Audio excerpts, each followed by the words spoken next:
அறிவைதான் தெய்வம் என்றார் தாய்மானவர். அகத்துதான் மெய்ப்பொருள் என்று அறிவதனை அறிவித்தார் திருவள்ளுவர். அவ்வறிவை அறிவதற்கு முறைகள் சொன்னால் அறிஞர் திருமூலர். அவ்வறிவில் ஆனந்த ஆழ்ந்த கவியாத்தினார் ராமலிங்க வள்ளலார்.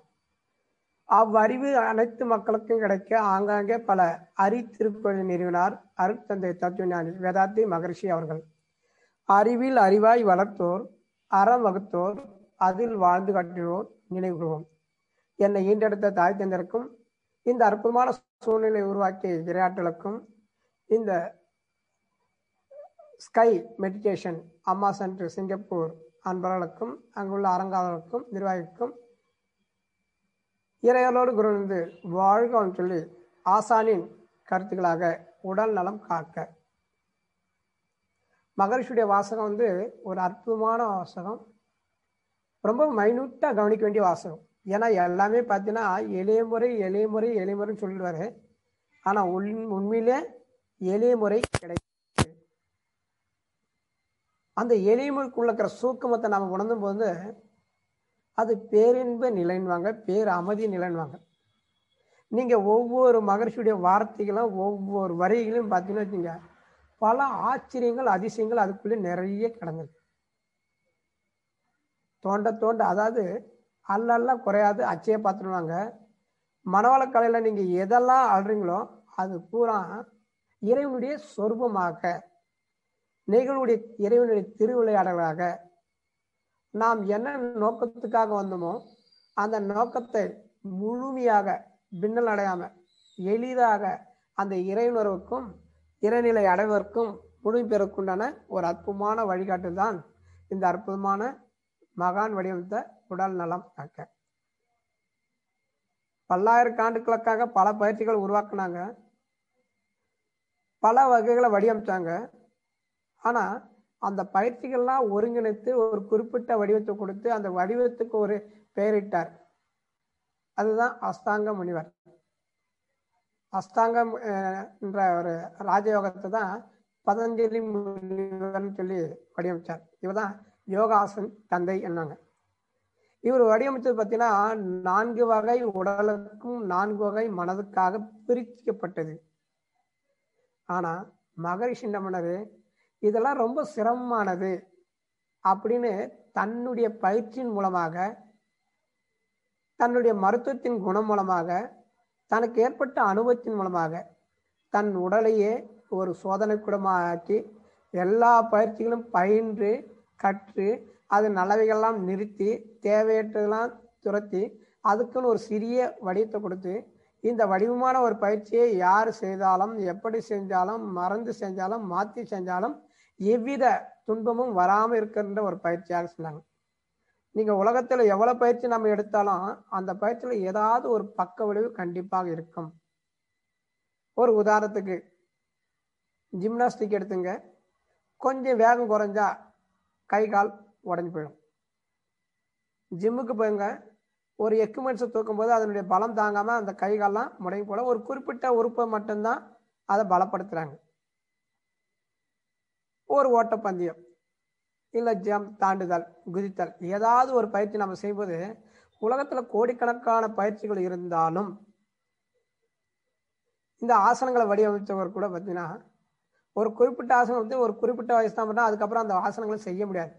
ஆனால் மகான் வடிவமைத்த அந்த அற்புதமான எளிமுறை உடற்பயிற்சி இருக்குது பாருங்க, 5 வயது முதல் கொண்டு 8 வயது முதல் கொண்டு 85க்கு தாண்டி மேற்பட்டவர்கள் தாராளமாக செய்யக்கூடிய ஒரு அற்புதமான பயிற்சி இந்த எளிய முறை உடற்பயிற்சி. இந்த உடற்பயிற்சி பார்த்தீங்கன்னா எல்லாருக்கும் சொல்லுவாங்க, ஆனால் எனக்கு கொடுத்துக்கிற தலைப்பு உடல் நலம் காக்க. இந்த எளிமுறை உடற்பயிற்சியோட நம்ம உடல் நலத்தை நம்ம காக்க போகிறோம். மகரிஷி இந்த உடல் நலத்தை காக்கிறதுக்கு என்னென்னலாம் வடிவமைச்சுக்கிறாரு. இந்த உடல் பார்த்தீங்கன்னா ஒரு பஞ்சபூதங்களுடைய கூட்டு. நிலம், நீர், நெருப்பு, காற்று, விண். நிலம் நம்ம உடம்புல எலும்பு, சதை இருக்காங்க. விஞ்ஞான ரீதியா அணு அடுக்குகள், செல்களின் கூட்டு. நீர் நம்ம உடம்புல ரத்தமாக இருக்கிறது. பல வகையான ரத்தங்கள், A positive, B positive, B negative, ABC அப்படின்னு சொல்லி பல வகையான ரத்த குறிப்புகள். காற்று, சுவாசிக்கின்ற காற்று, வெளிவிடுகின்ற காற்று பிராண காற்று. விண் அதுதான் நம்ம உடல்ல உயிராக இருக்கிறது. இந்த பஞ்சபூதங்களுடைய அறைகளை தான் நம்முடைய மகரிஷி என்ன பண்ணாரு, வடிவமைச்சாரு.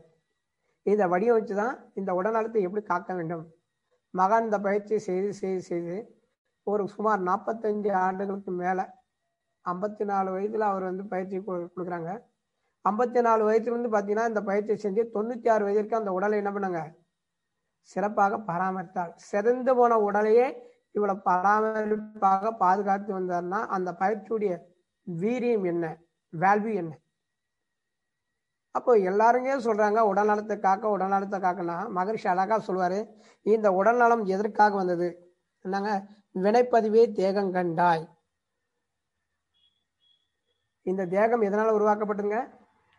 வினைப்பதிவே தேகம் கண்டாய். தந்தைதாய் ஈருயிரும் ஒன்றித்து தாழ்த்தோர் உடலில் உலகில் பிறந்தேன். தாய் தந்தருடைய பிணைப்பால தான் நான் இந்த உலகில பிறந்தேன். அந்த ஈருயிர் செய்த அறமோ பதிவோ அத்தினும் என் சொத்தாச்சு.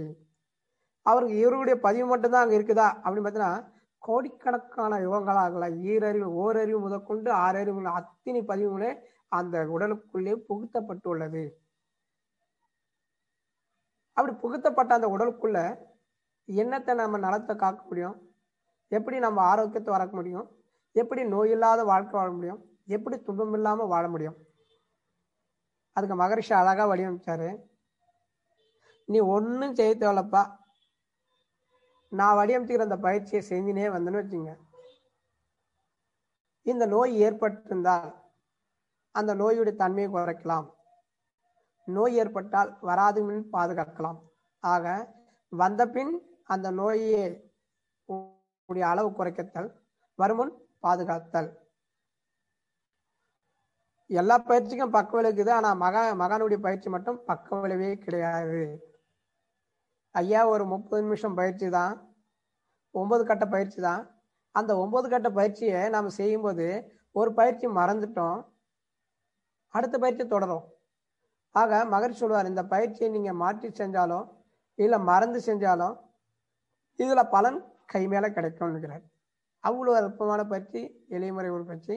இந்த உடல் நலத்தை அந்த அளவுக்கு பாதுகாக்கணும்னு வடிவமைத்த எப்படி நம்ம சொன்னாலும் அது நம்மளை பொறுத்த வரைக்கும் குறைவுதான். ஆனா மகான் அதுக்குண்டான ஏற்பாடு செஞ்சுக்கிற வடிவமைப்பு பார்த்தீங்கன்னு ரொம்ப திகைப்பூட்டுதா இருக்கும். அவ்வளவு ஒரு அற்புதமான பயிற்சி. திருமூர் சொல்கிறாரு, உடம்பார் அழியன் உயிரார் அழிவை திடம்பட மெய்ஞானம் சேர மாட்டார். இந்த உடம்ப அழிஞ்சிட்டா நீ ஞானம் அடைய முடியாது. அப்ப ஞானத்தை நாம் அடைய வேண்டுமென்றால், இறை உணர்வு பெற வேண்டுமென்றால் இந்த உடலை நாம் பாதுகாக்க வேண்டும், பராமரிக்கப்பட வேண்டும். அப்ப பாதுகாக்கிறதுக்கு பராமரிக்கிறதுக்கு என்ன, ஏன் இந்த உடலை பாதுகாக்கணும் அப்படின்பது மகரிஷி சொன்னார், வினைப்பதிவை தேகம் கண்டாய். கோடிக்காக வந்த அந்த வினைப்பதிவுகளை நாம் கழிக்கிறதுக்காக தான் வந்தோம். அப்ப நம்முடைய வாழ்வின் நோக்கம் இந்த பூமியில் இருக்கிற இயற்கையை ரசிப்பதற்காக இல்லை. இறைவன் தன்னை ரசிப்பாக எடுத்து வந்த ஒரு உருவம் தான் இந்த மனித உருவு. ஆனாதான் ஔவையார் சொல்வாரு, அரிதரு மனிதராய் பிறத்தல் அரிது கூன் குருட செவிடல் நீக்கல் பிறத்தல் அரிதுவாங்க. திருமுருகன் சொன்னார், இந்த உள்ளம் பெருங்கோயில் ஊனுடம்பு ஆலயம், இந்த ஊனுடம்பு தான் ஆலயம். இத பல சித்தர்கள் ஞானிகள் இவர்கள்லாம் சொன்னாங்க, கேட்க மாட்டேன்ட்டோம். உடனே நம்மனாங்க அதுக்கு பல உருவங்களை கொடுத்தாங்க. அப்போ ஆலயம் என்னன்னா ஆலயம் தொழுது சாலை சிறந்துவாங்க. அப்ப அந்த ஆலயம் தொழுது சாலை சிறந்துன்னா அந்த ஆலயத்துக்குள்ள யார் வீட்டுக்கிறாங்கன்னா அன்னையும் பிதாவும் முன்னேறி தெய்வம்வாங்க. அந்த அன்னை பிதாவை யார் என்றால் இறைவன். அப்ப இறைவன் வீட்டுக்கு இருந்த அந்த உடலுக்குள்ள உயிருக்குள்ள அந்த இறைவனை நாம் பராமரிக்க வேண்டும். அப்ப இறைவன் உள்ளே இருக்க வேண்டும் என்றால் நாம் இந்த ஆலயத்தை பராமரிக்க வேண்டும். இந்த ஆலயம் எப்பேற்பட்டதுங்க, ஆன்மா லயமாகின்ற ஒரு இடம் ஆலயம்வாங்க. கோபுர தரிசனம் கோடி புண்ணியம்வாங்க. அப்போ கோபுர தரிசனம் போய் கோயில் இருக்கிற கோபுரத்துடைய உச்சியை பார்த்துட்டு அந்த தரிசனம் கண்டா கோடி புண்ணியம் கிடைக்காதுங்க. ஏன்னா முழுக்க முழுக்க நம்ம மனவள கலைஞர்கள். அப்ப மனவள கலைஞர்னா மகரிஷியுடைய வாசம் என்னங்க, சொல்லால் மட்டும் நம்பாதே சுயமா சிந்தி தெளிவாய். நான் சொல்றது அத்தினி நீ ஏத்துக்காத, அதுல எவ்வளவு உண்மை இருக்குன்னு சொல்லி ஆராய்ச்சி செய். நம்ம ஏற்கனவே பழக்கத்தினாலதான் இவ்வளவு பிரச்சனைகள் உருவாகிறோம், இவ்வளவு துன்பங்களை நாம் அனுபவித்துக் கொண்டிருக்கிறோம். உடலால துன்பப்பட்டுக்கணும், உடல் உறுப்புகளை நாம் துன்பப்படுத்திக்கிறோம். அந்த ஓட்டங்களை நம்ம மதிக்கிறது கிடையாது. மற்றவங்களுடைய ஓட்டத்தை மதிச்சு அது மூலமா பணத்தை தான் நம்ம அலைஞ்சுக்கிறோம். அப்போ பணத்துக்காக நம்ம ஓடி நிற்கிறோம். ஆனா நம்ம உடலுக்குள்ள என்ன நடக்குது அப்படின்னு சொல்லி நம்ம இமேஜினேஷன் பண்ணது கிடையாது. அழகா ஒரு திருவருட்செல்வன் ஒரு பாடல், இருக்கும் இடத்தை விட்டு இல்லாதும் தேடி எங்கெங்கயோ அலைகின்றாய் ஞான தங்கமே. அப்ப இடம் எதுங்க? இந்த உடல். அதனாலதான் இந்த உடல்ல நாங்க எப்பொருள் எத்தன்மையாயினும் அப்பொருள் மெய்ப்பொருள் காண்பது அறிவு. அப்ப இந்த உடல் தான் யாருக்கின்றான்னு வரும்போது உள்ளகிற ஜீவன் தான் சிவலிங்கம். அப்போ இந்த சிவனை பாதுகாக்க வேண்டும் என்றால் சிவன் வீட்டிற்கு இந்த ஆலயத்தை நாம் பராமரிக்க வேண்டும், போற்றி காக்க வேண்டும். மகரிஷி உலக முன்னம் இந்த உடலை நான் இழுக்கின்றேன், பின்னம் இந்த உடலுக்குள்ளே உருபொருள் கொண்டேன், நான் இந்த உடலை வணங்கி விரும்பி தொழுகின்றேன் வணங்குகின்றேன். இது ஒரு தாய் தந்தையோட சதைப்பிண்டம். இந்த சதைப்பிண்டத்தை இப்படி சேர்ந்து ஒரு சித்தர் சொல்லிட்டு கடைசியில் என்ன பண்ணாங்க, இதுக்குள்ள இறைவன் இருக்கின்றான், ஆக இறைவன் இருக்கின்ற இந்த உடலையை நான் கேவலமாக பேசிவிட்டேனே அப்படின்னு சொல்லி வணங்கி பணிந்து அதை தொழுக ஆரம்பிச்சார். அவ்வளவு அற்புதமான, நீங்க உலகத்துல எந்த நிகழ்வுகள் நடந்தாலும் எந்த ஒரு இயற்கை ரசிச்சாலும் அதுக்கு ஒரு ஆதாரமே பார்த்தீங்கன்னா இந்த உடல் தான். இந்த உடலை வச்சுதான் மற்றதெல்லாம் நீங்க அனுபவிக்க முடியும். அதனாலதான் அழகா சொல்லுவாங்க, பொருள் இல்லாருக்கு இவ்வுலகம் இல்லை. எதுங்க? பொருள் இல்லாருக்குன்னா எக்கனாமிக் கிடையாது. இந்த மெய்ப்பொருள், மெய் என்றால் உண்மை. உண்மை யாரு எங்க இருக்கிறாங்க? உண்மை இந்த உடலுக்குள்ளே ஒளிந்து கொண்டிருக்கிறது, மறைந்து கொண்டிருக்கிறது. அது அஞ்ஞானத்தால் நாம் தெரிந்து கொள்ளவில்லை, ஞானத்தால் நாம் அறிவில் ஊடுருவிடும் போது அகத்தை ஆய்வு செய்யும் போது அங்க உள்ளே இருக்கிற இறைவன் இருக்கிறாங்க. இதுதான் வள்ளலார் சொன்னாங்க, அருட்பெருஞ்சோதி அருட்பெருஞ்சோதி தனுப்பெருங்கருணை, எனக்குள்ளே இறைவன் இருக்கிறான், அது பெருஞ்சோதியாக நான் காண்கின்றேன். இந்த உலகத்தில் உள்ள எல்லா உயிர் ஜீவராசிகளும் இறைவன் இருக்கிறான், அது அருட்பெருஞ்சோதியாக இருக்கிறேன். இறைவன் எவ்வளவு ஒரு அற்புதமானவர், கருணை மிகுந்தவர், அன்பும் கருணை கொண்டவர். அந்த அன்பும் கருணை கொண்டவர் இறைவன் விட்டுக்கிற இந்த உடலுக்கு கோடான கோடி உயிரினங்களுக்கு நான் சேவை செய்கின்றேன் அப்படின்னு சொல்லிதான் இன்னைக்கு வடலுள்ளார் பார்த்தீங்கன்னா பசிப்பினி போவதுக்காக உணவை படைத்துக் கொண்டே இருப்பார். அப்ப இதுக்கெல்லாம் காரணம் என்னங்க? இந்த உடல்நிலை. அப்ப உடலை பாதுகாத்தாதான், பராமரிச்சாதான் நாம் என்ன பண்ணுங்க, ஞானம் பெற முடியும். இதுதான் நம்முடைய வாழ்வினுடைய நோக்கமே. பூமியில பிறந்ததுடைய நோக்கமே என்னங்க? வந்த குரு உதவி, உயிர் சேர்க்கை. அதுக்கு நம்முடைய குருவுடைய அருள், அவருடைய உயிர் சேர்க்கை நமக்கு நடைபெறுது. சரி, மகரிஷி இதை உடற்பயிற்சி மூலமா தான் அந்த உடல்நலத்தை காக்கிறாரா? ஏன்னா மகரிஷியுடைய சாஸ்திரமே தான் ஏன், எதற்கு, எப்படி, ஏன் இந்த உடல் நலத்தை நம்ம காக்கணும். இப்ப கொரோனா எல்லாரும் வீட்டுக்குள்ளதான் இருக்கிறோமே. அப்போ உடல் நலம் நல்லா இருந்தா, உடல் நலத்துக்கு போதுமான எது சக்தி இருந்தா, உடலுக்கு போதுமான இரும்பு சக்தி இருந்தா, காந்த சக்தி இருந்தால் கொரோனா இல்லை எது வந்தாலும் அது என்னங்க, தட்டி விட்டு செல்லலாம். அந்த அளவுக்கு உடலுக்குள்ள அபிரிதமான உறுப்புகள் இருக்குது. அந்த அபிரிதமான உறுப்புகள் இந்த பிரபஞ்சத்தோடு தொடர்பு கொண்டுள்ளது. இதைதான் எளிமையா சொல்வாரு, அண்டத்தில் விண் எனப்படும் தான் பிண்டத்துக்குள் உயிராக இருக்கிறது. நாங்க அவை மூதாட்டி ஒரு படி மேலே மென்னியே சொல்லிடுவாங்க. என்னங்க, பரமாயு சக்திக்குள் பஞ்சமா பூதங்களை தரமாறி தோன்று பிறப்புன்னுவாங்க. அப்போ ஒரு மனிதன் பிறக்கின்றா, ஒரு உயிரினம் பிறக்குதுன்னா அந்த உயிரினம் பிறக்கிறதுக்கு காரணமே அந்த பஞ்சபூதங்களுடைய சக்தி தான். அப்ப அந்த பஞ்சபூதங்களுடைய சக்தி எப்படி கொண்டு வருது அப்படின்னு சொல்லிதான் மகரிஷி என்ன பண்ணாரு, அழகாக இந்த உடலை பத்தி ஒரு ஆராய்ச்சி, உடலுக்குள்ள இருக்கிற உயிரை பத்தி ஒரு ஆராய்ச்சி, இந்த உடலுக்கும் உயிருக்கும் இடையில் ஓடுகின்ற ஓட்டங்களை பத்தி ஆராய்ச்சி, இந்த உடலையும் உயிரையும் இணைக்கின்ற மனதை பத்தி ஒரு ஆராய்ச்சி, இந்த மனதை செம்மைப்படுத்துகின்ற ஒரு ஆராய்ச்சி, இப்படி வெவ்வேறு விதமாக ஆராய்ச்சி செய்து செய்து செய்து அந்த ஆராய்ச்சியில தெளிவுபட்டு அதனால் ஏற்பட்ட முடிவினால் உருவாக்கப்பட்டதான் மனவளக்கலை.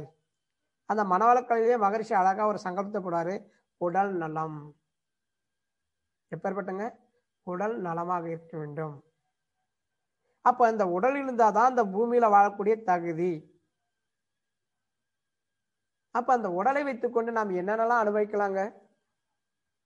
சகலமும். அப்ப சகலமும் அழிக்கும் போது நம்மளுடைய கடமை என்ன, நாம் கடன் என்ன, யார் யாருக்கிட்ட என்ன வாங்கி கொண்டு வந்துக்கிறோம் அப்படின்னா, நம்முடைய வித்துல கருமையத்துல கோடிக்கணக்கான இவங்களுடைய அத்தினி தொகுப்புடைய சாராம்சம் பதுக்கப்பட்டுள்ளது ஜீன்ல. இந்த ஜீன்ல எப்ப களங்கங்கள் ஏற்படுதுன்னு பார்த்தீங்கன்னா, ஈரறிவிலிருந்து 5 அறிவுக்கு ஏற்பட்ட செயல்களால் ஏற்பட்ட செயல், கருவாய்ப்பால் மாறுகின்ற செயல், கோள்களுடைய சஞ்சாரம், பூமியுடைய அணுச்சிதைவு, இவைகளால் என்னங்க பருவ காலத்தினால நம்முடைய உடலுக்கு நோய் வர தாக்கிறது.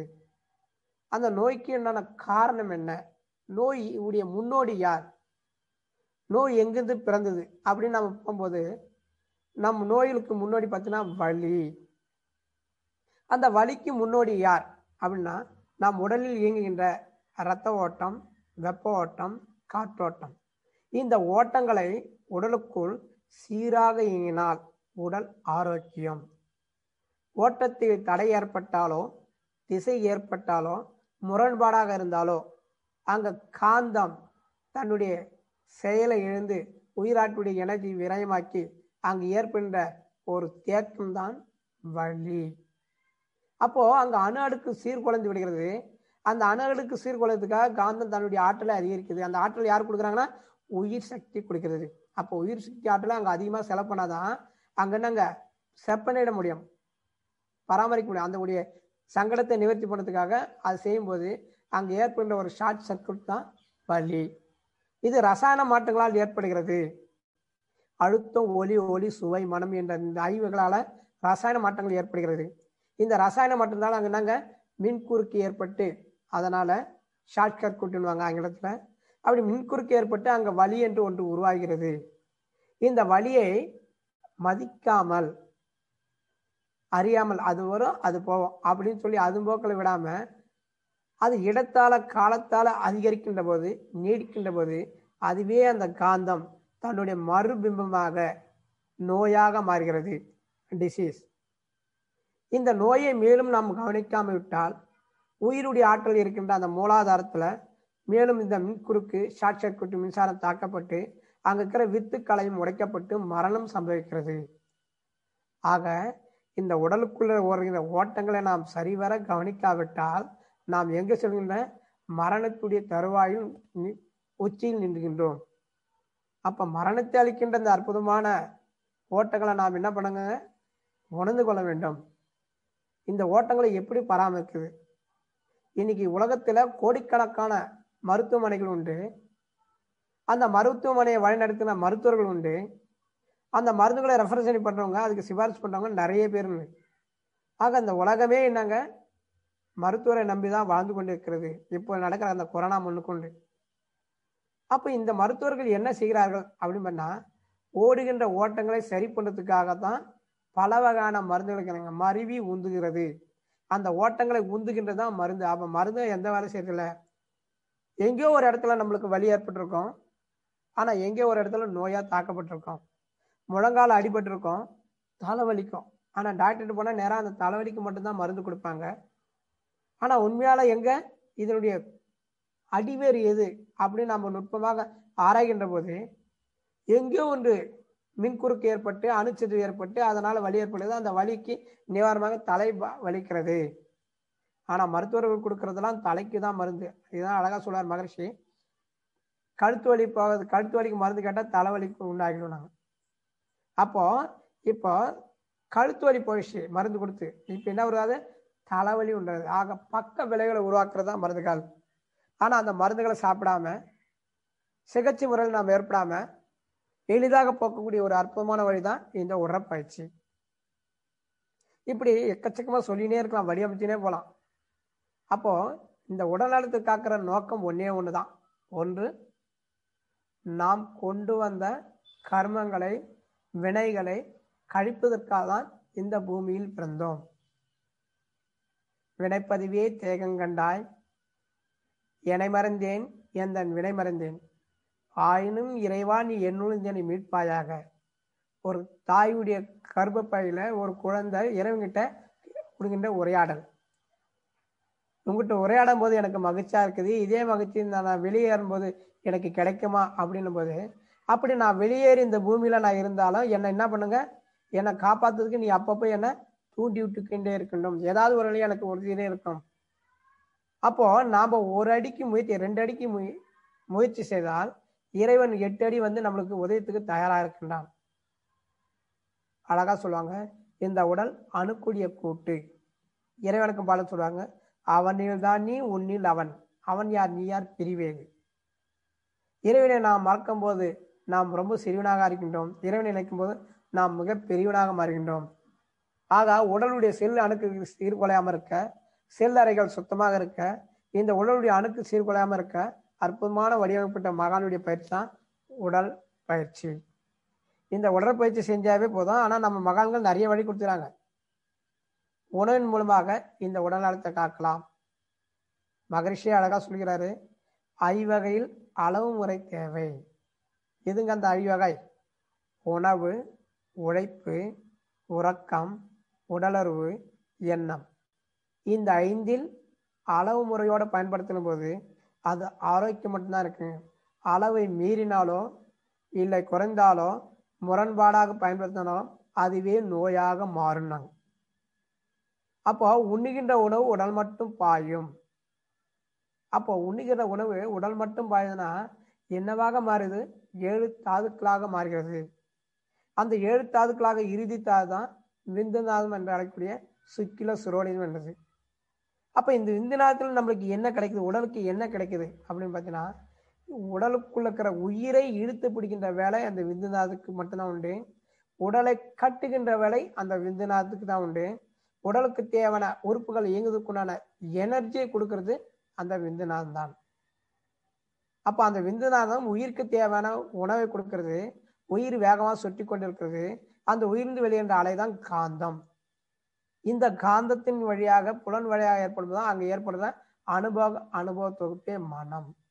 ஆக உடல் ஒன்று ஒரு பொருள் இருந்தாதான் அதில் ஒரு மனம் என்றதை நாம் அறிய முடியும். அப்போ ஒரு புலன்களால் ஏற்பட்ட அனுபவ தொகுப்பே மனம். அந்த தொகுப்புகளை நாம் கர்மத்தில் இருப்பாக கட்டிருக்கும் போது அது மூளையோடு தொடரும்போது அது எண்ணங்களாக விரித்து காட்டப்படுகிறது. அதனால்தான் மகரிஷி சொல்வாரு, எண்ணம் மனம் உயிரின் படக்க நிலை. அந்த உயிர் எங்க இருக்கிறது? அந்த உயிர் தான் இந்த உடலுக்குள் பாதுகாக்கப்படுகிறது. ஆக இந்த உடலுக்குள் பாதுகாப்பாக இருக்க வேண்டியது எதுங்க? உயிர். ஏன் பாதுகாக்கணும்? அதை வெளியாமிச்சுட்டு போயினே இருக்கலாமே. ஏன்னா உயிருக்குள் யார் இருக்கிறாங்க? இறைவன் இருக்கின்றான்.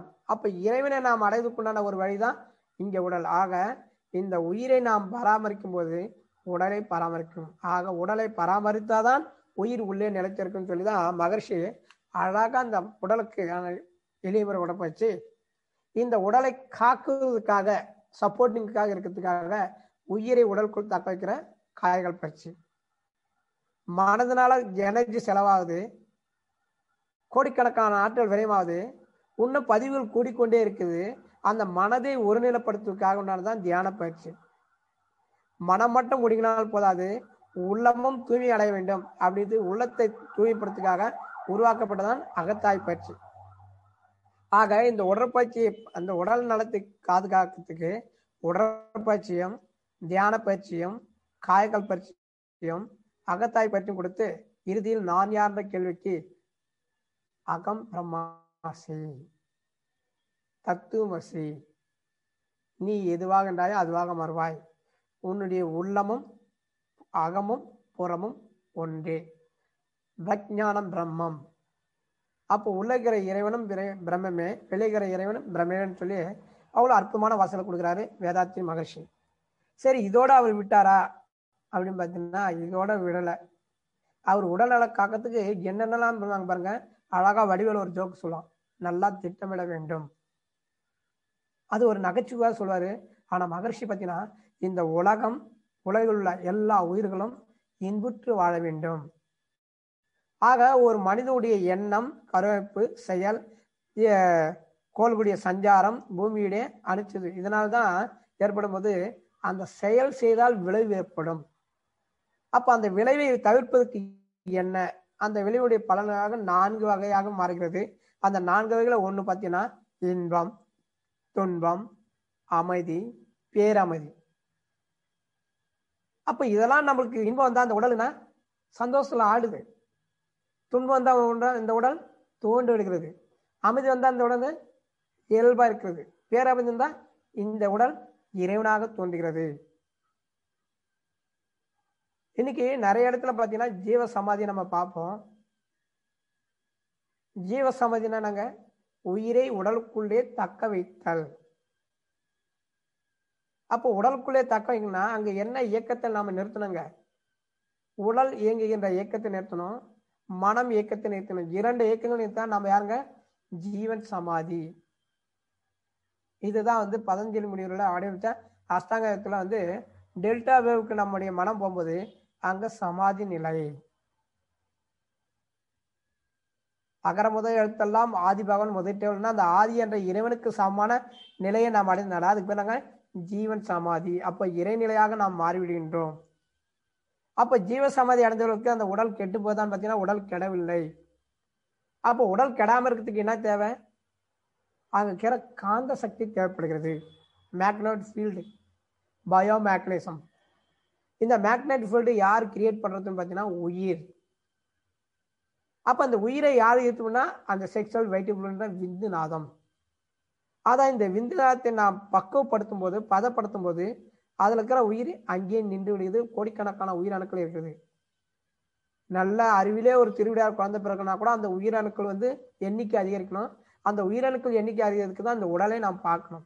அப்போ உடல் என்பது ஒரு அச்சய பாத்திரம். இந்த அச்சய பாத்திரத்துக்கு எதெல்லாம் நாம் எடுக்கலாம்னு பார்த்தீங்கன்னா அளப்பரிய அந்த பிரபஞ்சத்துடைய ஆற்றலை அணையலாம். நான் யார் என்ற கேள்விக்கு பதிலை கிடைக்கலாம். நாம் வந்ததுடைய நோக்கத்துக்கு எளிதாக அடையலாம். இந்த பிரிவிலே நாம் மோட்சத்துக்கு எளிதான ஒரு வழிகளை நம்முடைய வேதாத்திய மகிழ்ச்சி கொடுக்கிறார். அந்த எளிமையான வழிதான் இந்த உடற்பயிற்சி. அந்த உடற்பயிற்சி எப்படிங்க எளிமையான வழி? கண்ணபிரான் அவர் பார்த்தீங்கன்னா ஒரு வேடுவ குலத்தர். ஒரு மாமிசத்தை அடிச்சு வந்து உடனே ஒரு கண்ணுல காலை வச்சு அந்த இறைவனுக்கு தன் கண்ணை கொடுப்பார். அதனால அவர் மோட்ச நிலை அடைஞ்சாருன்னு. இன்னொருத்த பார்த்தா சாமியார்களுடைய துண்டெல்லாம் கசக்கி அவர்களுக்கு சேவை செஞ்சு சிறு தொண்டு சொல்லி அவரும் மோட்ச நிலை அடைஞ்சார். இன்னொரு அப்படி இறைவனுக்கு பழத்தை கடித்து கொடுத்து அது மூலமாக மோட்சம் அடைஞ்சாங்க. அப்போ நம்முடைய நோக்கமே இறை உணர்வு பெறணும், அறிவு நிலை பெறணும். அந்த அறிவு நிலை பெறுவதற்கு வரைக்கும் இந்த உடல் நாம் காக்கப்பட வேண்டும், உடலை பாதுகாக்கப்பட வேண்டும். அப்போ உடலை பாதுகாக்கணும்னா என்ன செய்யணும்? நம் உடலுக்கு தேவையான உணவு அரிதான உணவாக சாப்பிட வேண்டும். அப்ப இன்னைக்கு ஊர் பூரா உலகம் பூரா போர் நடக்குதுன்னா அது காரணங்க உணவுனால. பகவத்கீதையில சொல்லிக்கிறதுக்கான 3 வகையான குணங்கள். ரஜோ உணவு சாப்பிட்டா மூர்க்கமான குணங்கள், தாமச உணவுனா மந்தமான குணங்கள், சாத்மான குணங்கள் இதெல்லாம். அப்ப சாத்மான குணங்களுக்கு என்னென்னலாம் தன்மை இருக்குங்க? அவர்கள் அன்பு, கருணை, பிறருக்கு உதவி செய்தல், அறிவு இதோட வளர்கள். அப்ப ரஜோகுணம் உள்ளவங்களாம் என்னங்க? இந்த உடலை வைத்துக்கொண்டு ஆடம்பரம், போகம், ஆர்ப்பாட்டம், ஆணவம், தன்முனைப்பு, ஈகோ இதெல்லாம் வாழ்ந்துக்கிறாங்க. சமோ குணத்துக்கு தூக்கம், சோம்பல், காமம், மோகம். ஆக இந்த சாந்தமான குணங்களுக்காக இந்த உலகம் எந்த விதமான துன்பம் ஏற்படுத்தல. அப்ப இந்த உலகத்தில் உள்ள எல்லா உயிருக்கும் துன்பத்தை கொடுத்து காரணங்க இந்த ரஜோ குணம் உடையவர்களுக்கும் தமோ குணம் இருக்கலாம். அதனாலதான் மகர்ஷி வந்து உணவுக்கு முக்கியத்துவம் கொடுப்பாரு. அப்ப அந்த உணவு கூட பார்த்தீங்கன்னா எளிமையான உணவு, சத்துள்ள உணவாக சேர்ந்தாங்க. அப்போ உள்ளக்கிற வித்து குழம்பு சத்தாக மாறணும். இந்த உறுப்புகள் நல்லா ஸ்ட்ராங்கா இருக்கணும், நரம்புகள் நல்லா தளர்வு இல்லாம இருக்கணும், உள்ளக்கிற செல்கள்லாம் வீரியமிக்கதாக இருக்குன்னா அதுக்கு தேவை சத்துள்ள ஆகாரமாக ரசாயனங்கள் கலந்த உணவாக நாம் சாப்பிட வேண்டும். அப்படிதான் சொல்லி அந்த உணவுக்கு ஒரு பாடலே போட்டாங்க. புஞ்சலான தானியங்கள், காலையில புஞ்சலான கேழ்வரகு மற்றெல்லாம் வந்து தானியங்கள், மாலையில காய்கறிகளுக்கு சேர்ந்த ஒரு அரிசி சாதம், இரவுல சர்க்கரையை நீக்கி மாவுக்களால் ஆக்கப்பட்ட ஒரு சப்பாத்தி, கல்கண்டு போட்ட ஒரு பழம். இது வந்து ஒரு மனிதனுடைய அடிப்படை தேவைகளுக்கு தேவையான உணவு. அப்போ உறுப்புகள் இயங்குவதற்காக உறுப்புகள் அதனுடைய வேலை செய்வதற்கு தான் இந்த. அப்போ உறுப்புகள் வேலை செய்யலாம். உறுப்புகளுடைய ஒட்டுமொத்த தொகுப்பு தான் இந்த உடல். இந்த உடல் என்ன பார்த்தீங்கன்னா 60 பில்லியன் செல்களால் ஆக்கப்பட்டது, 72,000 நரம்புகளால் பின்னப்பட்டது, 3 வகையான ஒரு ஓட்டங்கள், 3 வகையான ஓட்டங்கள் இருந்தது. அப்ப அபிரதமான அந்த உறவுகளை கொண்டதுக்காக சொல்லுவாங்க, நீ தாமரை பூ சாப்பிட்டா இருதயம் பலமாகும். அப்ப மகரிஷி கிட்ட போய் தாமரை பூலாம் கேட்க முடியாது. ஆனா மகரிஷி என்ன பண்ணாரு, அதுக்கு சிம்பிளா ஒரு வழி பண்ணாரு. உனக்கு நினைவாற்றல் பிறக்கலையா, மூளைக்கு ரத்த ஓட்டு பாதத்துக்காக தலைகீழ் சிரசாசனம் செஞ்சாங்க முன்னோர்கள், ஆசனன்ற பேர்ல. அப்படி தலை சிரசாசனம் போகும்போது மூளையில போதுமான ரத்த நாளங்களுக்கு அதிகமான ரத்தம் பாயும்போது அங்க விரிவடைகிறது. அதனால 40 வயசுக்கு வேணா மீண்டும் சுருங்குது கிடையாது. அதனால மூளை சம்பந்தப்பட்ட சில நோய்கள் ஏற்படும். அந்த நோய் வராமல் பாதுகாக்கிறதுக்காக அழகா நம்ம மகர்ஷி உடற்பயிற்சியில கைப்பயிற்சி, கால் பயிற்சி, மூச்சு பயிற்சி, கண் பயிற்சி, கபாலபதி, மகராசனம் முதல் நிலை, 2வது நிலை, மசாஜ், உடலை தேய்த்து விடுதல், அக்குபுஷர் அண்ட் உடலை தளர்த்துதல். இந்த அடிப்புல ஒரு 9 கட்ட பயிற்சியா செஞ்சாரு. கை பயிற்சி, அதுக்கு நின்ற நிலை, அசைவு நிலைன்னுவாங்க. 2 தான், நின்ற நிலை, உட்கார்ந்து அசைவு நிலை. அது எப்பேற்பட்ட நிலைங்க, மனம் ஒன்றி செய்து நிதானமாக செய்யக்கூடியது. உலகம் பார்த்தீங்கன்னா ஒரு போட்டி உலகம், விஞ்ஞான உலகம். ஒரு நொடி பின்னாடி இறங்கினால பதக்கம் தானாம போயிடும். அப்போ இதுல போட்டி மிஷினோட நம்ம என்ன போட்டி போட்டு கொண்டு வேகமாக முன்னேறி கொண்டு இந்த காலத்துல உடலுக்காக நாம் இது வரைக்கும் நினைச்சதே கிடையாது. நம்ம உடலை தவிர மற்ற பூரா நாங்க நம்ம வீட்டுக்குள்ள இருக்கிறோம். கட்டல், பீரோ எல்லாமே இருக்கும், சகலமும் இருக்கும். ஏன் இன்னொருடைய ஒரு எஸ்டேட் வாங்கிறதுக்கு, ஒரு தீவு வாங்கிறதுக்கு கூட நம்ம கிட்ட பணங்குது. ஆனா இந்த உடல் வலி ஏற்பட்டாலோ நோய் பெற்றாலோ ஆனால் கொடுக்குற பணம் பார்த்தீங்கன்னா, ஒரு உதாரணத்துக்கு பாருங்க, இப்போ சமீபத்தில் பார்த்தீங்கன்னா சிஎம்ஸ் ஹாஸ்பிட்டல்னு சொல்லி வெள்ளூருக்கு நான் போயிருந்தேன். அந்த வெள்ளூருக்கு மணி 12 மணிக்கு நான் போனேன். அப்போ குறைஞ்சபட்சம் ஒரு 446 ஆம்புலன்ஸுங்க வந்து நின்றுச்சு. ஒரு 752 பேஷண்ட்டுங்க இறங்கினாங்க. இது எல்லாம் பார்த்தீங்கன்னா ஒரு 8 நொடிக்குள்ள நடந்தது. ஸ்ட்ரெச்சரை கொண்டாந்தாங்க, பேஷண்ட்டை தூக்குனாங்க, படுக்க வச்சாங்க, கடன்னு உருட்டிட்டு போனாங்க. போயிட்டு ஒரு 8 செகண்டுக்குள்ள எல்லாத்தையும் செட்டில் ஆயிட்டாங்க. ஆனா அவங்களுக்கு நெட் அமௌண்ட் எவ்வளவு தெரியுமா, 2 லட்சம். அப்போ உடம்புல ஹியூமனிட்டி எதிர்ப்பு சக்தி இல்லைன்னா நம்ம டாக்டர்கிட்ட என்னங்க 2 லட்சம் கொடுக்கணும். அழகா பழைய பழமொழி சொல்லுவாங்க, நல்லா வாங்கி சம்பாதிக்க 4 வாங்கி சாப்பிடணும். ஆக நல்லா நம்ம உடலால் உழைக்கும் போது அதை நம்ம என்ன பண்ணுங்க, அறுவை சிகிச்சை டாக்டருக்கு நம்ம கொடுக்குறோம். இதுக்கெல்லாம் காரணங்க அறிவில் முழுமை இல்லாத துறை தான். அப்ப நம்ம அறிவில் முழுமை பெற்றிருந்தோம், பகுத்தறிவலாக இருந்தோம், ஆறறிவு மனிதராக இருந்தோம், அரிதான மானிட பிறப்பை நாம் எடுத்தோம். இன்னும் நாம் உடல்நல என்ன பண்ணுங்க, பாதுகாக்க தேவையில்ல, பராமரிக்க தேவையில்ல. அப்ப இந்த பாதுகாக்கிறது பராமரித்து அழகா மகரிஷி கொடுத்துக்கிற எளிய முறை உடற்பயிற்சி. ஒரு 30 நிமிடத்தை நீ உடற்பயிற்சி செய்துன்னு உடம்புல இருக்கிற ஓட்டங்கள் சீராக இருக்கும். கைப்பற்றி அப்படியே மேல ஒரு 4 பூச்சி, கீழே ஒரு 2 பூச்சி. எதனாச்சும் இது வரைக்கும் நீங்க செஞ்சுக்கிற ஒவ்வொரு பயிற்சியில அதை ஆராய்ச்சி பண்ணி நோக்குங்களா? நான் கொஞ்சம் ஆராய்ச்சி நோக்கத்தோட அந்த பயிற்சி செய்வேன். ஏன்னா எனக்கு பல வகையான உடற்பயிற்சிகள் தெரியும். அந்த பல வகையான உடற்பயிற்சிகள் பார்த்தீங்கன்னா இந்த அற்புதமான பயிற்சியுடைய பலன் எனக்கு தெரியும். ஏன்னா என்னுடைய ப்ரொஃபஷனே நான் ஒரு கராத்தே கோச்சர், நேஷனல் கோச்சர். அதனால என்னுடைய ப்ரொஃபஷனலே கராத்தே தான். கராத்தே தெரியும், சிலம்பம் தெரியும், குங்ஃபு தெரியும், எல்லா எக்ஸசைஸும் எனக்கு தெரியும். அப்போ அந்த மனவளக்கலைக்கு என்னை ஈர்த்தது திரும்பி வந்ததுன்னா மகரிஷியுடைய எளிமுறை பயிற்சி தான். அப்போ ஒருத்தரை அடிச்சு ஆஸ்பத்திரிக்கு போகணும், ஐசியூ வார்டில் போகணுன்ற ஒரே கண்ணோட்டத்தை தான் என் வாழ்க்கை முதலாக ஆரம்பித்தது. ஆனா மகானுடைய எப்போ வந்தனோ அப்போதே என்னுடைய கண்ணோட்டம் மாறி போயிட்டு, எதிராளி அடிக்க வரும்போது நாம் தடுத்தாலே போதும், நம்முடைய பலம் அவனுக்கு எளிதில் கொடுப்பதுதான் சொல்லி காந்தியவாதியில அகிம்சைவாயில மகரிஷியுடைய வாழ்க்கை. ஆக இந்த உலகிற அகத்தை தூய்மை செய்தா கொண்டோம், ஆண்டவனே இருக்கிற இடத்துல நாம ஏன் அடிக்கணும்னுவாங்க. அதனால எல்லா வகையும் உடற்பயிற்சியும் நான் செஞ்சு அதனால ஏற்பட்ட பாதிப்புல நான் நிறைய சங்கடப்பட்டுக்கிறேன். ஆனா மகரிஷியுடைய உடற்பயிற்சியில 98லேருந்து இந்த வரைக்கும் நான் ஊசியோ மருந்தோ போட்டது கிடையாது. அப்போ ஒவ்வொரு பயிற்சியும் நான் ஆராய்ச்சி நோக்கத்தோட போனேன். மகரிஷியுடைய கான்செப்டே ஆராய்ச்சி, தெளிவு, முடிவு. The research and clarity and ஒரு ரிசல்ட். அப்ப அந்த ஆராய்ச்சி கொண்டாடுறதாக என்னை நானே வளர்ந்தேன், என்னை மறந்தேன், என் வினை மறந்தேன். ஆக அந்த பயிற்சி செஞ்சாவே இந்த பிரிவிலேயே நம்ம என்ன பண்ணாங்க, இறை உணர்வு பெற முடியும், பிரம்மத்தை அடைய முடியும், இறைவனாக மாற முடியும். அதுக்குண்டான அற்புதம் ஒவ்வொரு கர்மாக்களும் கழித்து கொண்டே இருக்கலாம். உடலாலே நம்ம கழிக்கணும்னா அவ்வளோ ஒரு மெசேஜ் நம்ம வேதாத்திய மகரிஷி கொடுத்துக்கிறார். கைப்பற்றியுடைய முதல் நிலை, கையை மேலே தூக்கி 4 மூச்சு, கீழே தூக்கி 2 மூச்சு. இது வரைக்கும் நம்ம மேலே 4 மூச்சு, கீழே 2 மூச்சு, மனசை உள்ளங்கையிலே கவனிங்க அப்படிதான் நம்ம நினைச்சிருப்போம். ஆனா மகான் எதுக்காக அந்த பயிற்சி வளைச்சாங்கன்னா, கோடிக்கணக்கான தொழில்கள் இருந்தும் கையை மேல தூக்குற தொழில் ஒன்றுமே இல்லை. சரி, ஒரு பட்டரில் உலக்க இந்த இரும்படிக்கிற பட்டத்தில் போய் பார்த்தா கூட அது கூட சமட்டியே ஒரு குறிப்பிட்ட அளவுக்கு தான் தூக்குவாங்க, டமானு கீழே வைப்பாங்க. அப்போ இந்த அளவு தான் நம்ம என்ன பண்ணாங்க மகரிஷிங்க, எல்லா பயிற்சியும் இல்லை. ஆனா மகரிஷி ஒரு பயிற்சி மட்டும் தான் கையை நல்லா உச்சந்தலைக்கு மேல தூக்கி முழங்கை முட்டி மடங்காம 2 உள்ளங்கை வைக்கிறாங்க. அங்க என்ன நடக்கிறது அப்படின்னு நான் உன்னிப்பா கவனிக்கும் போது, நான் கையை கீழே இருக்கும்போது என்னுடைய ரத்த ஓட்டம் அப்படியே சரதான கிளம்புது. என்னுடைய தோள்பட்டுல இருந்து அப்படியே ரத்தம் கீழே உருவத்தை நான் பார்த்தேன். விரல்களை ரத்தம் சேர்வதை உணர்ந்தேன். அதுக்கப்புறம் கையை மேலப்பு வந்து அந்த ரத்தம் பூரா அப்படியே தோள்பட்டு வழியாக மூளைக்கு செல்வதை பார்த்தேன். அப்போ ஒரு செடி வாடுதுன்னா அந்த செடிக்கு என்ன பற்றாக்குறை? நீர் பற்றாக்குறை இருக்குது. ஆக மூளைக்கு போதுமான ரத்த ஓட்டம் சீராக பாயும்னா இந்த பயிற்சியுடைய முதல்நிலை செஞ்சா போதும் மூளைக்கு ரத்த ஓட்டம் பாயும், மூளை செல்கள் வலுவடையும். அதனால நினைவாற்றல் பெருக்கிற அழகா இருக்கும். அது இல்லாம அங்க இருக்கிற மனத்துக்கு சொந்தமான சுரப்பி, பீனியல் சுரப்பி நன்றாக இயக்கப்படும். இதை தான் அந்த காலத்துல என்ன பண்ணாங்க, பிள்ளையார் இருந்து தோப்பு கண்ணம் போட்டாங்க, கொட்டிக்கினாங்க. ஆனா மகரிஷி அந்த கொட்டவில்லை, தோப்பு கண்ணம் போடவில்லை. அழகா கைகளை மேல தூக்கி 4 மச்சு, கீழே 2 முடிச்சு 3 மச்சு. இது போல பயிற்சி செஞ்சு மூளைக்கு போதுமான ரத்த ஓட்டம் பண்ணாங்க. ஆசனம் பார்த்தீங்கன்னா இதுக்கு தலைகை சிரசாசனம் செஞ்சாங்க. அப்ப தலைகை சிரசாசனம் போது கண்ணு பூரா சிகப்பாயிடும். அப்ப அந்த உள்ளக்கிற மூளை நரம்புகள் சிறிதா இருக்கும், நுண்ணி அளவுல இருக்கும் அந்த நரம்புகளாம். அது கொஞ்சம் விரிஞ்சும் போது 40 வயசுக்கு மேல அது வேலை செய்யும், நரம்பு தலைச்சு.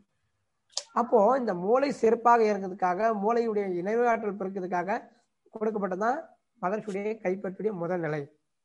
அப்போ கைப்பற்றுடைய 2வது நிலை பார்த்தீங்கன்னா, நம்முடைய நுரையுடைய அறைகளுடைய செல்களை காற்று நிரப்புற பயிற்சி, காற்று நிரப்பும் போராட்டம். நல்லா கைகளை விரிக்கும் போது ஆக்சிஜன் நல்லா பிராணக்காத்து உள்வாங்குறோம். கைகளை ஒன்னா சேர்க்கும் போது கார்பன் டை ஆக்சைடை வெளியே தள்ளும். அப்போ உள்ளக்கிற நுரையுடைய செல் அறைகளாக என்ன பண்ணாங்க, தூய்மைப்படுத்தி அந்த செல் அறைகளுடைய சுத்தப்படுத்தும். அது மட்டும் இல்லை, இதனுடைய மூச்சுடைய நீளம் யாருக்கு அதிகரிக்கிறதோ அவருடைய ஆயுள் அதிகரிக்கும் என்பது சித்தருடைய ஓலைச்சுவடி. அப்போ நம்ம ரொம்ப நாளைக்கு வாழணும்னு பார்த்தா என்ன பண்ணுங்க, இந்த நுரையீரல் பயிற்சி செய்யணும். அதனால்தான் மகரிஷி அழகாக என்ன பண்ணாங்க, சங்கல்பத்திலே பார்த்தீங்கன்னா உடல் நலம் நீள ஆயுள். அப்போ ஆயுளை பெருக்கிறதுக்குன்னா பிராணக்காட்டுடைய அளவை அதிகரிக்க வேண்டும். அப்போ அந்த பிராணக்காட்டு அதிகரித்து தான் மகரிஷி என்ன பண்ணாங்க, கண்ணை மூடி உள்ளங்கையிலே அப்படி செய்வோம். ஆனால் நம்ம என்ன பண்ணுவோம், வேகமாக செஞ்சு என்ன பண்ணுங்க, அவசர ஓட்டத்தில் நாமளும் வேகமாக ஓட்டம் செஞ்சிடும். ஆக பயிற்சி செய் பலனை எதிர்பார்க்காத, கடமை செய் பலனை எதிர்பார்க்காதவங்க பகத்கீதை. அப்போ அந்த பயிற்சி நாங்கள் மனமொன்றி நிதானமாக செய்ய வேண்டும். இதை மட்டும் நம்ம கடைபிடித்து வந்தால் போது ஈஸியாக நம்முடைய உடல் நலத்தை ஈஸியாக பாதுகாக்கலாம். உணவு கொடுத்து பாதுகாக்கணும்னு அர்த்தம் இல்லை, மருந்து கொடுத்து பாதுகாக்கணும்னு அர்த்தம் இல்லை, மற்றக்கூடிய பராமரிப்பு பாதுகாக்கணும் இல்லை, நம்ம உடலை நாமளே பாதுகாக்கணும்னு பயிற்சி. 3வது பயிற்சினா இந்த மூட்டுகளுக்கு போதுமான பசை சத்து, முன்பக்கமாக சுத்துது பின்பக்கமாக சுத்துது. 2 கைகளை நம்ம ஒன்னா சுத்தும் போது பயிற்சி, அதாவது எளிமுறை காய்கள் கைப்பற்றியுடைய 4வது நிலை பார்த்தீங்கன்னா, கையை முன்பக்கமாக சுத்தும் உன்னுடைய மார்பு எலும்புகள் விரிகிறது, கையை பின்பக்கமாக உன்னுடைய முதுகுந்தலுடைய நரம்பு மண்டலங்கள் ஊக்கப்படுத்துகிறது. அப்போ முதுகுந்தல் இருக்கிற நரம்பு மண்டலம்னா தானியங்கி நரம்பு மண்டலம். அப்போ எல்லாமே தானியங்கி நரம்பு மண்டலம் தான் அங்கே இருக்குது, ஸ்பைனல் கார்டு. அது மாற்று மூளை என்பார்கள். அப்போ மாற்று மூளை வேலை செய்வதற்காக தான் மகரிஷியுடைய அந்த உடற்பயிற்சியுடைய 4வது நிலை வைக்கிறாரு. முன்பக்கமாக ஒரு 5 சுத்து, பின்பக்கமாக 5 சுத்து. அப்போ முன்பக்கமாக சுத்து உன்னுடைய மார்பு எலும்புகள் விரிகிறது, பின்பக்கமாக சுத்துது உன்னுடைய முதுகுந்தண்டுடைய நரம்பு மண்டலங்கள் ஊக்கப்படுத்தப்படுகிறது, தானியங்க நரம்பு மண்டலங்கள் வாங்க. அப்போ பக்க பரிவு மண்டலம் நல்லா இருக்குது. அப்போ இவ்வளோ அற்புதமான பயிற்சி அந்த 4வது நிலை இருக்குது.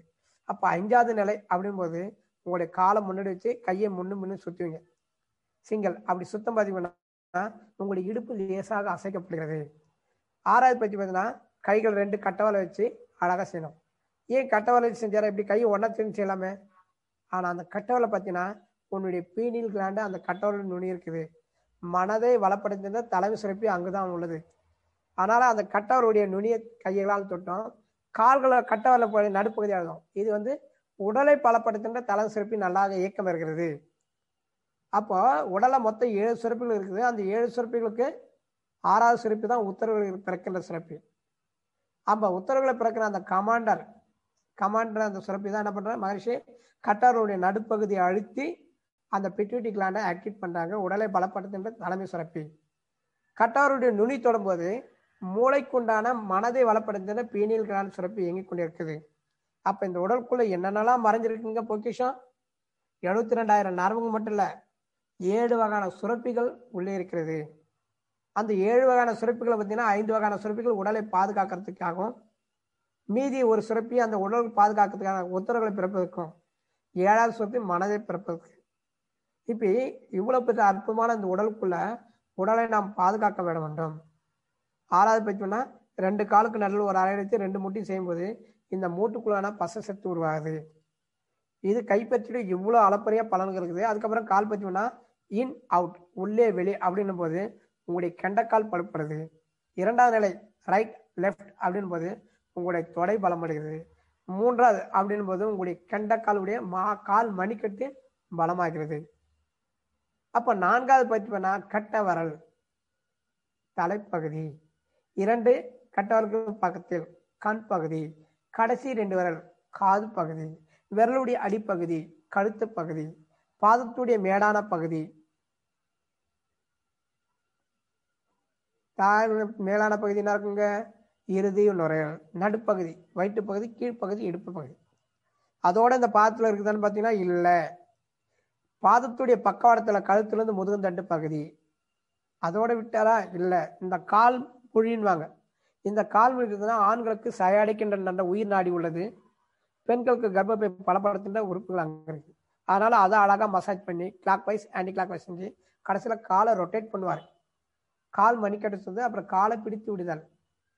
நாம் உடலுக்காக யார் காலையும் பிடிக்கூடாது, நம்ம காலையை பிடிக்கணும். காக்கா பிடித்தால் கால் பிடித்துவாங்க. அப்போ உடல்நலை பாதுகாத்துக்காக மகரிஷி பிடிக்கிறாரு. அப்போ இந்த ஒரு காலை நம்ம அழுத்தும் போது நம்முடைய ஒரு பகுதி இயக்கம் கொள்கிறது. அப்ப மீண்டும் 4வது 5வது பயிற்சி பண்ணா 6வது பயிற்சி பண்ணா உங்களுடைய இடது கால். அப்ப இடது காலம் அதே போலதான். நம்ம உடம்புல 36, இந்த பக்கம் வலது பக்கம் 36, இடது பக்கம் 36, 72,000 நரம்புகள் உள்ளது. இந்த 72,000 நரம்புகள் ஒரே நேரத்தில் ஊக்கப்படுத்துகிற ஒரு பயிற்சி தான் இந்த கால் பயிற்சி. அப்ப கால் பயிற்சியுடைய முடிவுல 7வது கிட்னி மசாஜ். அப்ப அந்த கிட்னி மசாஜ் அங்க மட்டும் மகரிஷி செய்யல. இந்த கைப்பற்றியுடைய 6வது நாள் நம்ம ரொட்டேட் பண்ண பாருங்க. அப்படி போகும்போது இந்த பக்கம் அசைக்கப்படும்போது கிட்னி வேலை செய்யுது, இந்த பக்கம் கிட்னி வேலை செய்யுது. அப்ப இந்த பக்கம்ங்கிற மண்ணீரல் வேலை செய்யுது, இந்த பக்கம்ங்கிற கல்லீரல் வேலை செய்யுது. அப்ப கிட்னி பயிற்சி பண்ணோன்னு வஜ்ராஸ்ல சின்முத்திரை நாம் செய்கின்றோம். அப்ப சின்முத்திரை செய்யும்போது இந்த கைகளாம் நிறைய பேர் அப்படியே தொடையோட ஒட்டிருப்பாங்க. ஆனா ஆராய்ச்சி நோக்கத்தோட பாருங்க, அந்த சின்முத்திரை பார்த்தீங்கன்னா நல்லா அந்த முத்திரை மடங்காம அப்படி செய்கின்ற போது உங்களுடைய நடு 3 விரல் அந்த தொடையுடைய மையத்தை அழுத்தும். அந்த தொடையில மையத்தை பார்த்தீங்கன்னா நம்முடைய டயாபெட்டிஸுடைய வர்ம பாயிண்ட் அங்க உள்ளது. அப்போ அந்த டயாபெட்டிஸோட வர்ம பாயிண்ட் அழுத்தினாவே சக்கரை நோய் வராது. அப்ப அந்த சக்கரை நோய்க்காக அழுத்தம் கொடுத்ததா ஒரு வர்ம பாயிண்ட் மகரிஷி என்ன பண்ணாரு, அந்த சின்முத்திரை மூலமாக அங்க ஒரு அழுத்தம் கொடுக்குறாரு. இந்த சின்முத்திரை வளைக்காம அப்படியே நேரா இருந்துச்சுன்னா, ஸ்டெப்பா இருந்துன்னா, ஸ்ட்ராங்கா இருந்துச்சுன்னா, அப்படியே நீ கீழே குனியும் போது மூச்சு பயிற்சியுடைய முதல் நிலை கீழே குனியும் போது உன்னுடைய அந்த சின்முத்திரையுடைய கட்டவருடைய அடிப்பகுதி வலது பக்கமாக்குற கல்லீரல், இடது பக்கமாக்குற மண்ணீரலை அழுத்தப்படுது. ஆக கல்லீரல் அழுத்தப்பட்டா சிறுநீரகத்தை சுத்தரிக்கலாம், மண்ணீரல் அழுத்தப்பட்டா பித்தத்தை சமப்படுத்தலாம். அப்போ இந்த சின்முத்திரை மூலமாக மகரிஷி என்ன பண்ணாருங்க, அழகா உன்னுடைய கல்லீரல் மண்ணீரல் பலப்படுத்துகிறார். 2வது பயிற்சி பார்த்தீங்கன்னா உன்னுடைய ஆதிமுத்திரன்ற பேர்ல தொப்புள் கடியில விரல்களை பிரிக்காம அப்படியே மூச்சு விட்டினே உன்னுடைய மார்பு மட்டம் தலை குனியாம செய்யும்போது உன்னுடைய அங்க இருக்கிற தொப்புள் பகுதி அழுத்தப்படுகிறது. அப்போ தொப்புள் பகுதி என்ன பண்ணா பேங்க்ரியாஸ் கணைய பகுதி. அப்போ இன்சுலின் சுரக்கிறது, அது மூலம் சக்கரை நோய் வராமல் இருக்கிறதுக்காக இப்படி அழகா நீரிழிவு நோய் வராமல் தடுக்கிறதுக்காக முதல் கல்லீரல் மண்ணீரல் பலப்படுத்தினாரு. அடுத்தது சக்கரை நோய் வராமல் தடுக்கிறாரு. 3வது பயிற்சி பண்ணா உங்களுடைய வலது கையால இடது காதம், இடது கையால வலது தொப்புள் வந்து உன்னுடைய நுரையீரல், அதாவது வலது பக்கம் நுரையீரல் அழுத்து இடது பக்கம் நுரையீரல காற்று நிரப்புறார். 4வது கையை மாற்றும் போது நுரையீரலை காற்று நிரப்புறாரு. 5வது பயிற்சி செய்யும்போது நுரையுடைய பின்பக்கத்தில் இருக்கிற காற்றறைகளை நிரப்புறாரு. 6வது பயிற்சி செய்யும்போது நுரையுடைய மேல் பகுதியில் காற்று நிரப்புறாரு. 7வது பயிற்சி செய்யும்போது நுரையுடைய அடிப்பகுதி செய்கிறார். இதெல்லாம் உடல் நலத்தை பாதுகாக்கிறதுல நம்முடைய நுரையீரல் பகுதியை பாதுகாக்கிறதுக்காக. பயிற்சி செய்யும்போது மூளையும் மூளையோட நரம்புகளும் மூளை செல்களும் பாதுகாத்தாரு. 2வது செய்தி வந்து நம்மளுடைய நுரையீரலுடைய சித்தர்கள் செஞ்சாரு. இந்த 3வது பயிற்சி போது நுரையீரலுக்கு நியூரோ மஸ்குலர் பிரீத்திங் எக்ஸசைஸ் அப்படின்ற ஒரு அற்புதமான பயிற்சியை நம்ம செஞ்சுட்டு இருந்தாங்க. இப்போ 4வது பயிற்சி பார்த்தீங்கன்னா கண் பயிற்சி. இந்த கண்ணுக்கு பார்த்தீங்கன்னா கண் பண்ணுவாங்க. எந்த நோய் வந்தாலும் முதல் தாக்கக்கூடியது நாக்கு, கண். இந்த ரெண்டுமே எளிமையான ரொம்ப ரொம்ப மைனூட்டான பொருள். அப்போ அந்த மைனூட்டான பொருளை பார்க்கறதுக்காக மைனஸ் வலது பக்கம் இடது பக்கம் கட்டவரை வச்சு வஜ்ராசனம் செய்யும்போது வலது பக்கம் இடது பக்கம். அப்போ வாழ்க்கையில நல்லதெல்லாம் கழிக்கணும். அப்போ அது கூட்டல் குறியா மாற்றுவார். கூட்டணும் பெருக்கல் குறியா மாற்றுவார். அதுக்கப்புறம் வட்டமாகும். அப்போ வாழ்க்கை கணக்கு போட்டு வாழணும்னு சொல்லி தான் அப்படியே இந்த கண்ணுக்கு பார்த்தீங்கன்னா வலது இடது இந்த எண்டு அந்த எண்டு கீழே மேலே இந்த மேலே கிராஸா பெருக்கல் குறி அப்படி போடும்போது கண்ணுக்கு சுற்றும் போது இந்த கண்ணுக்கு மோதமான நரம்புன்னு அங்கே கண் பாப்பனை வந்து நல்லா ஊக்கப்படுத்தும். கண்ணுக்கு செறிவு கூட்டம், கண்ணுக்கு திணிப்புறம் பொலிவு, இந்த பிரகாசமான கண் பார்வை கிடைக்கும். அப்போ அந்த நரம்புக்கு அப்படியே பொத்தும்போது ஒரு நிமிடம் அந்த காந்த ஆற்றல் மூலமாக கண்ணுக்கு இன்னும் இம்ப்ளிமெண்ட் ஆகும். அப்போ கண்ணுக்கு போதுமான காந்த சக்தியும் கண்ணுக்கு உண்டான பயிற்சி செய்யணும். இப்போ ஒருத்தர் கூப்பிட்டா நம்ம என்ன பண்ணுறோம், அப்படியே திரும்பி பார்க்குறோமே தவிர யாருமே நம்ம என்ன பண்ணோம் கண்ணால் திரும்பி பார்க்கல. ஆனால் 2 பேர் மட்டும் அப்படி பார்ப்போம். நம்மளுக்கு பிடிச்சி வந்தால் கண்ணை இப்படி நேராக இருந்தால ஆனால் கண்ணு மட்டும் பார்ப்பாங்க. பிடிக்காதவனா அதே மாதிரி கண்ணை ஓரமாக பார்க்கணும். இதை புராணத்தில் சொல்லுவாங்க, அண்ணனும் பார்க்கலாம் அவனும் வைக்கலாம். இங்கே கண்ணுக்கு பயிற்சி இது வரைக்கும் யாரும் முடியுது, எல்லாமே திரும்பினாங்க. ஆனால் மகரிஷி தான் இந்த கண்ணுக்கு உண்டான பயிற்சி கண்ணை பாதுகாக்கிறாரு. ஏன்னா கண்ணை கொண்டு தான் அந்த உலகத்துடைய அத்தனை இயற்கை நிகழ்ச்சியும் பார்க்க வேண்டும். அதுக்கு போனால் கபாலபதி. தினந்தோறும் நம்ம சுவாசிக்கிற காத்துல கோடிக்கணக்கான தூசுகள் சேர்க்கிறது. அந்த தூசுகள் பார்த்தீங்கன்னா ஒரு 25% உடலுக்குள்ள என்னங்க அப்படி காய்ந்து விடுகிறது. அந்த காய்ந்துக்கிற தூசியை உடனுக்குள்ளே கபாலபதின்ற பேர்ல மோட்டர் வச்சு போட்டு என்ன பண்ணுவாங்க, ஈஸ்வரர் கம்ப்ளைண்ட்னுவாங்க. அப்போ என்ட்ரோகுலம் மிஷின்ற ஒரு மிஷினை வாயுக்குள்ள போட்டு இந்த மார்பு சளியை மூளை சளி எடுக்கிறதுக்கு வழி இல்லை. ஆனால் அந்த மார்பு சளியை எடுக்கிறாங்க. ஆனால் அந்த மார்பு சளியை எளிதாக வெளியேற்றத்துக்கும் மூளை இருக்கிற சளியை ட்ரை ஆக்கிறதுக்கும் வெப்பமாக வச்சு கபாலபதி மோட்டர் மாட்டி பம்ப் பண்ணி அடித்து விட்டுன்னு வச்சுங்க, எல்லா தூசும் அப்படியே வெளியேறும். இதுக்கு பேர் நாங்கள் லங்ஸ் வாட்டர் சர்வீஸ். லங்ஸ் எப்படி கார் வாட்டர் சர்வீஸ் மாதிரி லங்ஸ் ஏர் சர்வீஸ். இந்த கபாலபதி. கபம் என்றால் சளி, கபாலம் என்றால் மண்டை ஓடு, பதி என்றால் ஆள்கிறது. ஆக மண்டையும் தலையும் இந்த மார்பையும் ஆள்கிறது எதுங்க, கபம். அந்த கபத்தை வெளியேற்றுகிற ஒரு அற்புதமாக பயிற்சினா இந்த கபாலபதி பயிற்சி. அதுக்கடுத்து பார்த்தீங்கன்னா மகராசன பயிற்சி. ஒரு துணி சீக்கிரமாக காயணும்னு ஆசைப்பட்டா அந்த துணியை பிழிஞ்சு போகணும், அது இருக்கிற அழுக்கெல்லாம் வெளியேறும். அது போல உடல் இருக்கிற சோர்வு புத்துணர்ச்சி வர்றதுக்கு ஒரு அற்புதமான பயிற்சி நரம்பு ஊக்க பயிற்சிடுவாங்க அதுக்கு. அப்போ தலை ஒரு பக்கம் காலு வர பக்கம் இருக்கும்போது அங்கனாங்க உங்களுடைய தலைப்பகுதி திருப்பும்போது அங்கு உயிர் நாடியான சுழுமுடி நாடி இயக்கப்படுகிறது. இந்த காலுக்கு திரும்புவது கால்குடி மணிக்கிட்டு திருப்பது உங்களுடைய இடுப்பு அளம்பு அழிய விடுகிறது. அப்போ முதுகு தண்டு அப்படியே வளைக்கும் போது அங்க இருக்கிற நரம்புகளை ஊக்கப்படுத்தி அங்க இருக்கிற நரம்பு மண்டலம் ஊக்கப்படுகிறது. இப்படி ஒவ்வொரு நிலைகளா நம்ம போகுது. கடைசியா பார்த்தீங்கன்னா அக்கு பிஷர், சரி மசாஜ். தொப்புல பார்த்தீங்கன்னா கோடிக்கணக்கான வர்ம பாயிண்ட் இருக்குது, அது தொப்புல மசாஜ் பண்றோம் கைகளால் clockwise anticlockwise. அதுக்கப்புறம் உங்களுடைய இருதயம், அதுக்கப்புறம் நுரையீரல், அதுக்கப்புறம் காதுக்குள்ள குழாயிருக்கு, காது மடலை வரவிடுச்சு. காது மடல் வரனா நிறைய பேருக்கு வந்து சரியா படிக்கலாம், காது திரும்பி காட்டுவாங்க. அப்போ இந்த மடல் மூலமாக நாங்க நினைவாற்றல் பெருக்கிறதுக்காக பயிற்சி. அதுக்கப்புறம் மூக்குடைய பக்கவாட்டத்துல இது சைனஸ் சம்பந்தப்பட்ட பிரச்சனை எல்லாம் தீர்க்கக்கூடியது. ஆக கன்னத்துல அப்போ முகம் அழகா இருக்கிறதுக்கு ஒரு இம்ப்ளிமெண்ட் பண்ணுவாங்க, இது பேரு பேசியல் மசாஜ்னுவாங்க. அப்போ உடலை தேய்த்து விடுறதுக்கு இவ்வளவு பலன் உண்டு. அதுக்கப்புறம் அக்கு புஷர், நம்ம உடம்புல இருக்கிற எல்லா நரம்புகளையும் அழகா ஊக்கப்படுத்துற ஒரு பயிற்சி அக்கு புஷர். அப்போ மெரிடியன்ற 72,000 நரம்புடைய வால் பகுதி என்று அழைக்கக்கூடிய மெரிடியன்ற வால் பகுதி தான் இந்த சென்டர் பாயிண்ட். அப்போ உடம்புல இருக்கிற 14 சென்டர் பாயிண்ட் நம்ம டச் பண்ணாவே நம்ம காந்தத்தின் மூலமாக செலுத்தி அந்தோட தொடர்புடைய உறுப்புகளாக நல்லா இயக்கப்படும். 72,000 நரம்புகளும் ஊக்கப்படும், கோடிக்கணக்கான அபிமான உறுப்புகளும் செயல்படும். இந்த உடலை செல்கள் இருக்கப்பட்டு காந்தம் சேமிக்கப்படும். அப்போ சேமிக்கிறவங்களால மட்டும்தான் பணக்காரர். பணத்தை சேமிச்சா அவன் பணக்காரு. உடல் நலத்துக்கு காந்தத்தை காந்த சக்தி நாம் சேமிக்கின்ற போது ஏற்படுதான் நம்ம உடல் ஆரோக்கியம். உடல் நல்லா இருக்குன்னா மகரிஷியுடைய உடற்பயிற்சி. இதெல்லாம் போக ஒரு அற்புதமான பயிற்சி மகரிஷினா உடலை தளர்த்துதல். அப்போ உடலை தளர்த்தும் மூலமாக இந்த பிரபஞ்சத்துடைய அனைத்து ஆற்றலும் வாங்கலாம். ஆக உணவை மட்டும் உண்டு இந்த உடலை நம்ம இயக்கணும்னு அவசியம் கிடையாது. பூமியிலிருந்து ஏற்படுற அணுச்சிலிருந்து நம்மளுக்கு எனர்ஜி கிடைக்குது, குடிக்கிற நீர்ல இருந்து எனர்ஜி கிடைக்குது, சுவாசிக்கிற காற்றுலேருந்து எனர்ஜி கிடைக்குது. ஆக இவ்வளோ எனர்ஜி கிடைக்கும்போது இந்த உறுப்புகள் எதுக்காக செய்றாங்க. ஆனால் தான் தேரைக்குள்ளும் கல்லை கண்டான். அந்த தேரைக்குள்ள கல்லும் உயிர் வாழ்ந்துக்குது. எறும்பு ஊற ஊற எப்படி தடம் தோன்றமோ அதே போல நாம் பயிற்சி செய்ய நம்முடைய கர்மங்கள் வினைப்பதிவு கொஞ்சம் கொஞ்சமா கரைந்து கொண்டே இருக்கும். அப்ப கரைய நம்மளுடைய அறிவு முனிவு பெறும். இந்த உடல்நலம் பாதுகாக்கப்படும். அதனால வருமுன் பாதுகாக்கின்ற பாலில் நாம் வரலாம் கூட வந்த பின் பாதுகாப்புல ஒரு குறைஞ்சபட்சம் ஒரு 30 நிமிடம் அந்த பயிற்சி தொடர்ச்சி செய்யும்போது உடலுக்கு போதுமான போஷாக்கு கிடைக்கிறது, பாதுகாப்பு கிடைக்கிறது.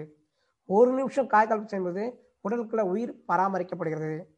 30 நிமிஷம் பயிற்சி செய்யும்போது மனதுக்குள்ள பாதுகாக்கப்படுது. ஒவ்வொரு நாளும் தன்னுடைய எண்ணத்தை செஞ்சு அகத்தாய் பண்ணும்போது உள்ளம் தூய்மையாகிறது. ஆனால் தான் மகிழ்ச்சி சொன்னாரு, மக்கள் சேவையே மகேசன் சேவைவாங்க.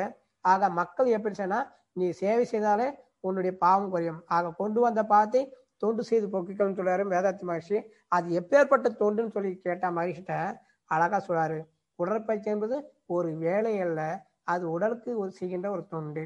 ஆக தனக்கு மிஞ்சினதான் தானம் தர்மம் போல தனக்கு போக மீதான் மற்றவங்க செய்ய முடியும். அதனால இந்த உடல் தான் இந்த பூமியில வாழக்கூடிய ஒரு ஆதாரம். இந்த ஆதாரத்துக்கு அஸ்திவாரம் தான் மகான் கண்டுபிடித்த எளிமுறை உடற்பயிற்சி. எனவே இந்த 30 நிமிட பயிற்சியை தினந்தோறும் நிதானமாக உடலாசைவு செய்யும்போது நம்மகிட்ட வலி வராது, நோய் வராது, மரணம் சம்பவிக்காது. அப்போ சாகும் தருவில் கூட நம்ம உடல் சிறப்பாக இருக்கும். எனவே இந்த உடல் நலத்தை காக்க இன்னும் நிறைய தகவல் இருக்குது, இன்னும் எக்கச்சக்கமான தகவல் இருக்குது. இந்த கிரகங்களால நம்ம உடலை எப்படி பாதுகாக்கிறது, இந்த பஞ்சமுக உடல் நலம் எப்படி பாதுகாக்கிறது, இந்த சுரப்பிகளால் என்ன உடல் காக்கிறது, இந்த ஒவ்வொரு விண் அணு தொடர்ந்து வருது. ஆனால் தான் மகிழ்ச்சி தியானம் கொடுத்து சாந்தி தானம் செஞ்சா உங்களுடைய மூலாதாரம் கிளாண்ட் நல்லா ஆக்டிவேட் ஆகும். அப்போ சாந்தி போது அங்கே மூலாதாரம் வந்து செக்ஷுவல் கிளாண்ட் ஆக்டிவேட் ஆனா உடலுக்கு தேவையான சக்தி மனதுக்கு தேவையான சக்தியாக மாற்றக்கூடிய வல்லமை உண்டு. அப்போ தினந்தோறும் தியானம் பண்ண சாந்தி தானம் செஞ்சா உடலுக்கு தேவையான எனர்ஜி கிடைக்கும், உடல் நலத்தை நல்லா பாதுகாக்கலாம்.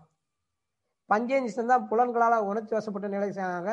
அப்போ அந்த தோல் மீது போது நம்ம என்னங்க உணர்ச்சி வசப்பட்ட நிலை செய்யாது. அப்போ இன்னும் கரும்புகள் நம்மளுக்கு சேராது. பஞ்சபூத நாகம் செய்யும்போது இந்த உடல்ல எல்லா பொருளும் பஞ்சபூத தத்துவம் தான். நீ கிரகங்களை எடுத்துங்க, சூரியன் எடுத்துங்க, இந்த சூரியன் எலும்போட தொடர்பு உள்ளது. அப்போ அந்த எலும்பை நம்ம மெயின்டைன் பண்ணாவே, போன்ஸ் ஸ்டார்ட் பண்ணாவே சூரியனை நமக்குள்ள இருக்கிறாங்க. சந்திரன் ரத்தத்தோட தொடர்பு உள்ளது. அப்போ போதுமான ரத்தோட ஆனால் தான் ரத்தம் வெப்பம் சூடு இதெல்லாம் சரி பண்றாங்க. இந்த மாதிரி எக்கச்சக்கமான பொயினே இருக்கலாம்.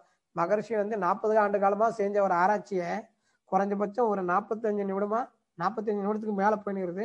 இன்னும் என்னால் இல்லை, எனக்கு ஸ்டார்டிங் வருமே தவிர ஸ்டாப் ப்ராப்ளம் நிறைய உண்டு.